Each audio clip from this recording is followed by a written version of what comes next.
Assalaamu calaykum waraxmatullaahi tacaala wabarakaatu daawadayaal waa Boolimoog Media aad uga barateen halkan wararkii warbixinada ka dhaca dunida kooda ugu xiisaha badan inuu idinka soo gudbiyo.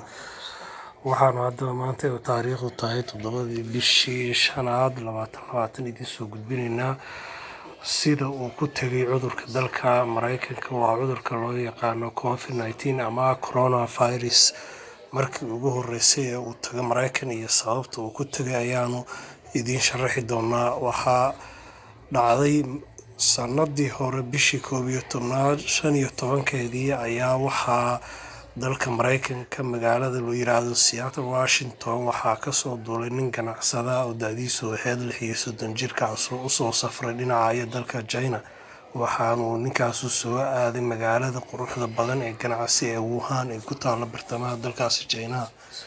ninkaasi markii uu kasoo degayay garoonka Wuhan ee caalamiga ah magaalada Wuhan waxaa ka jiray cudurka COVID-19 ama coronavirus hase ahaatee waxa uu ahaa mid si qarsoodi ah ay dad khubaro ama cilmi baarayaal Chinese ogaayeen iyadoo aanay magaalada dadka ku noolina aan wax wara ka hayn, iyadoo isu socodka magaalada iyo ganacsiga intaba ay furayeen iyo suuqyada waaweyn ee har iyo habeen laga ganacsado oo aan ba laga seexan. suuqyadaas oo ku caanbaxay in ay habeen iyo maalin ay isugu mid tahay leerarka waaweyn ee kala jaadka ee quruxda badan ee ka shidan awood, iyadoo ay tahay magaaladanu magaalo ganacsi ayaa waxaa loo yaqaanaa magaaladii seafoodka oo ay ku badan yihiin waxyaabaha badda laga soo saaro ama cunooyinka badda ee ku caanbaxday. haddaba cudurku waa uu ka jiray xilligaasi bishii 11 ee sanadii hore. fadlan subscribe channelka saar daawada haddaan ugu cusub tahay gambaleelkana furo.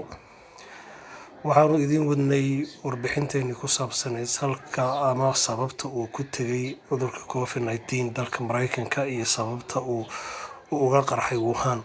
waxaa la sheegaa ama ay sheegtay xarunta cilmi baarista ee sayniska ee ku taalla magaalada Wuhan ama shaybaarka ee leedahay magaaladaasi in cudurkan laga qaaday xayawaanaadka bini'aadamka oo ay la isticmaalo.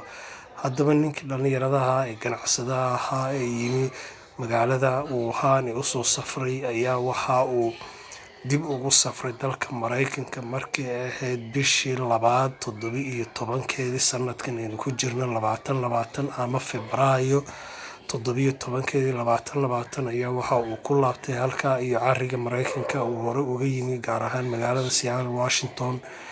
ninkaasi oo markii uu ku laabanayay dalkiisa ku sugnaa magaalada Wuhan ee dalka China qiyaastii 2 bilood iyo bar kadibna waxa uu qaaday xanuunkii COVID-19 ama coronavirus ayaa ku dhacay isagoo aan ogeyn ayaa waxa uu ka digay amaba uu aga dhigtay garoonka ee Seattle Washington. garoonka markii uu ninkaasu ka degayay waxa uu ahaa nin xanuunsan amaba dareemaya madax xanuun iyo qandho. waxaa garoonka ku sugnaa shacab fara badan oo sugaya duulimaadyo iyo kuwa soo degayaba. ninkii isaga oo aan ogeyn ayaa waxa uu ku dhex qufacayay hadba inta uu ku dhex jiro terminaalka iyo inta diyaaradda soo saaraa. waxa uu si fudud u qaadsiiyay fayraska dad fara badan oo loo maleynayo inay gaari karayaan boqolaal, isaga oo neeftiisa iyo meesha uu taabta iyo naqaska ka baxayaba qofkii gaaraa. sidaa darteed waxaa la sheegaa in cudurkan uu magaalada Seattle Washington ee dalkaasi Mareykanka uu ka galay Mareykanka oo hadeer uu yahay dalalka uu faraha baan ku haya amaba ah dalka koowaad ee ugu horeeya xagga dhimashada iyo saameynta. ayaa waxaa la sheegaa bishii Febraayo inuu ahaa markii ugu horeysay ee lagu arko. waa Boolimoog Media tan iyo kulanti dambe oo wanaagsan.